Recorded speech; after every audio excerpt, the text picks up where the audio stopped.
muchas gracias por estar con nosotros aquí en Emisoras Unidas.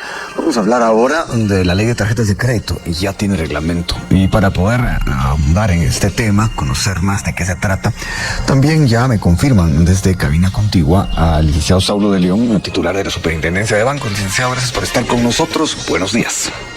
Muy buenos días, Felipe, qué gusto de saludarte y un saludo a toda la audiencia de Emisoras Unidas.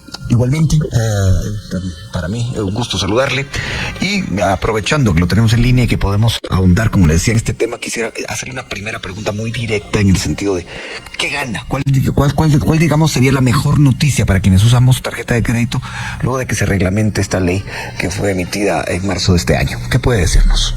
Bueno, mire, Aquí las ganancias vienen desde la ley y obviamente el reglamento amplía las ganancias.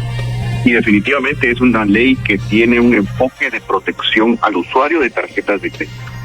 Recordemos nosotros que la tarjeta de crédito es un producto un tanto complejo.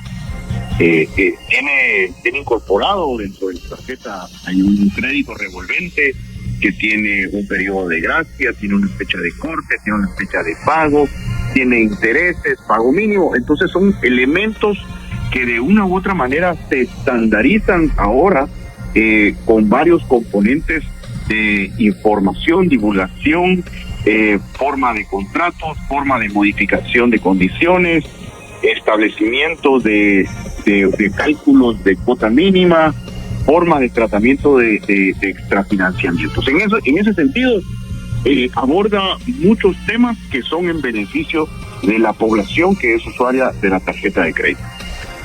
Y en este caso, hablemos, por ejemplo, de datos muy concretos. Tendrán que hacer ahora los emisores de tarjeta de crédito una evaluación de la capacidad de pago de quienes van a recibir este plástico. ¿Esto también de alguna manera favorece a quienes han trabajado como emisores de tarjetas? Definitivamente. Veamos. Entendamos el crédito como un motor de la economía. Digamos, en la medida que el crédito crece la economía. Entonces, lo mejor que nosotros podemos tener es un crecimiento ordenado. El crecimiento ordenado en la línea de tarjetas de crédito tiene que ir de la mano de una estandarización para requerir información mínima para determinar la capacidad de pago de un tarjetaviente. ¿Y qué quiero decir con esto? La tarjeta de crédito implica una responsabilidad por parte del tarjetaviente de pagar los saldos que debe, pero también implica una responsabilidad del emisor de la tarjeta de hacer una evaluación para predecir o precalificar a un tarjetaviente para estimar su probabilidad de pago. Entonces, esta normativa lo que hace es establecer claramente los requisitos que deben considerarse para evaluar la capacidad de pago. Y en este caso, al evaluarse esta capacidad de pago, ¿se puede de alguna manera prevenir que alguien que no tenga control de sus gastos, de alguien que muchas veces eso se decía mucho antes, que se creía que como con el plástico en la mano no se sentía que se estaba gastando dinero, entonces la gente se le iba un poco la mano?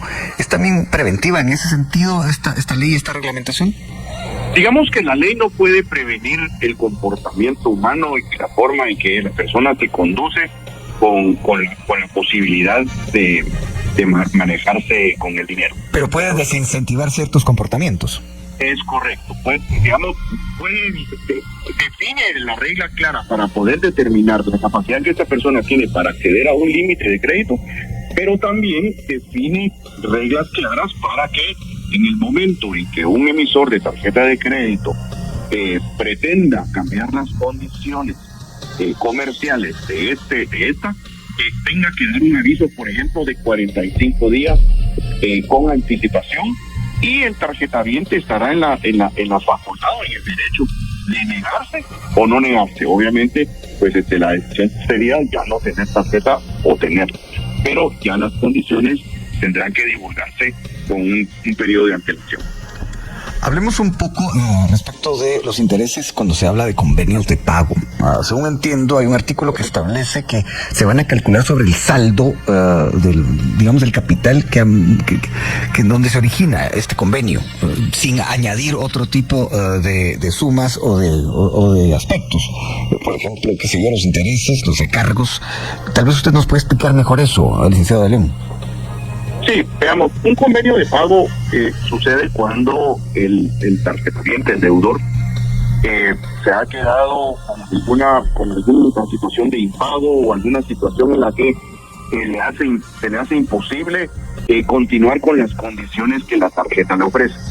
Entonces el convenio de pago es como un borrón y cuenta nueva y definamos un monto, un nuevo plazo y un nuevo tipo de interés. Entonces se deja por un lado la deuda que tiene, y obviamente ahí la práctica debiese ser cancelar la tarjeta y pagar el saldo de acuerdo a este convenio.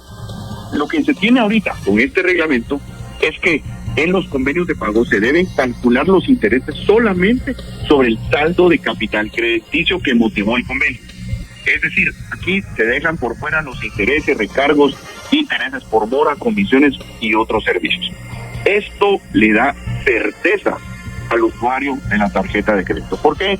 Porque ya está establecido en ley la forma en que debe establecerse dicho convenio. Hay quienes se han quejado de que en el tema de las tarjetas se sienten ahorcados por las deudas porque los intereses son muy altos. ¿Qué cambia con esta reglamentación y con esta ley a la hora de evaluar ese tema en específico, licenciado?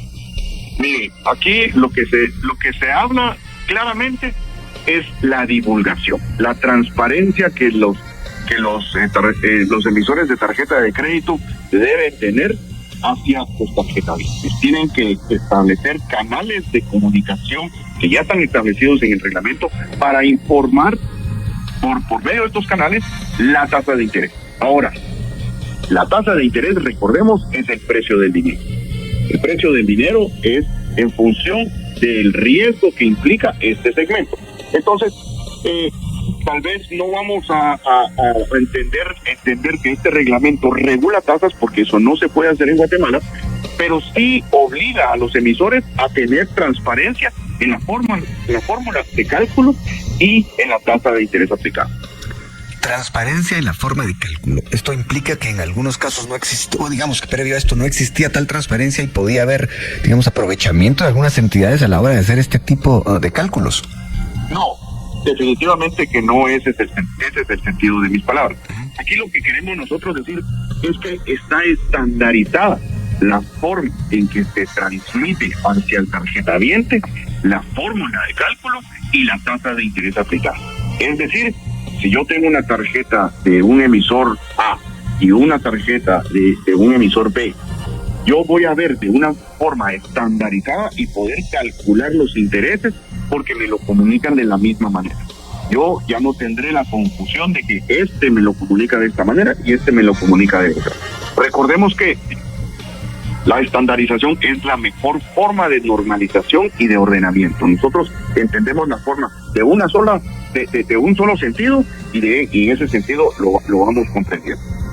Señor Superintendente, hay quienes usan la tarjeta de crédito estrictamente como tarjeta de pago. Es decir, lo que consumen lo pueden pagar a fin de mes. Para ese tipo de usuarios de tarjeta de crédito, ¿cambia algo? Definitivamente que no. Recordemos que la tarjeta de crédito originalmente era eso, un medio de pago. Posteriormente se le incorporó una línea revolvente que se podía ir pagando en plazos diferidos a lo largo del tiempo. Pero definitivamente aquella persona que en términos tarjeteros son totaleros, es decir, pagan el saldo al final de su fecha de corte, no establecerán ninguna diferencia. Hablemos un poco del tema de el crédito como tal, de la morosidad que puede haber alrededor y para decirlo de manera muy coloquial y clara, de gente endeudada. Años atrás, aquí en la radio hicimos una nota sobre una entidad estatal en la que muchos empleados recibían el 30, el 40% de sus salarios porque tenían enormes deudas. ¿Cómo es la situación actual en Guatemala en ese sentido, señor Superintendente? Hay mucha gente así con porcentajes altos de deuda. No, vea, digamos que el nivel de endeudamiento de la población guatemalteca está en los niveles normales. Definitivamente hay algunas instituciones que tienen algunos productos que son de una predilección mayor de determinados deudores y definitivamente pues los aceptan como tales. Pero no podemos identificar que en Guatemala el sistema financiero guatemalteco esté en niveles de morosidad que preocupen. Nosotros en la Superintendencia de Bancos constantemente estamos verificando dentro de las entidades supervisadas, los bancos, principalmente que sus niveles de morosidad se mantengan en los niveles establecidos. Y en el caso de las tarjetas de crédito, este control se lleva de igual manera. O sea, hay una idea clara de cuánto debe la gente que utiliza tarjetas de crédito, no como tarjeta de pago, sino como eso, como tarjetas para ir saliendo poco a poco de penas o usted lo sabe, hay ocasiones en que un problema de salud, por ejemplo, hace que alguien vaya con la tarjeta y se endeude. Pero eso no estaba en sus planes. Cosas como eso, también ¿tienen ustedes datos, cifras estadísticas, señor superintendente? Nosotros llevamos cifras agregadas, pero como control del comportamiento y la usabilidad de las tarjetas de crédito. Nosotros tenemos cifras agregadas del sistema financiero. Las tarjetas de crédito son en esencia consumo, y consumo es uno de los motores de crecimiento de la economía en Guatemala. Estamos teniendo problemas de señal con el superintendente de bancos y ahora vamos a ver cómo las podemos resolver. Estamos hablando de la ley de tarjetas de crédito, ya tiene reglamento y estamos tratando de entender mejor qué significa eso para los usuarios de tarjeta de crédito y en general para el país. Entonces me dirá Willy si estamos listos. Licenciado León está con nosotros. ¿Licenciado? Sí. Hay un problema con la señal. Es intermitente y no logramos resolver el problema por ahora. Estamos haciendo lo posible, eso sí. Y vamos a darle unos segundos a Willy, que me dice que ya está haciendo los cambios correspondientes.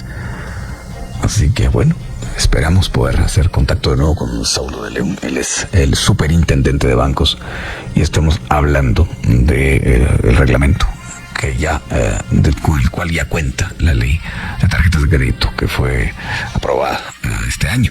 Así que estamos a la espera. Me dice Willy que será cuestión de unos segundos. Así que vamos ahora a hablar del pago mínimo. Ese es el siguiente tema que quisiera tratar con el licenciado de León. El pago mínimo para calcular este pago mínimo de la deuda del tarjetaviente.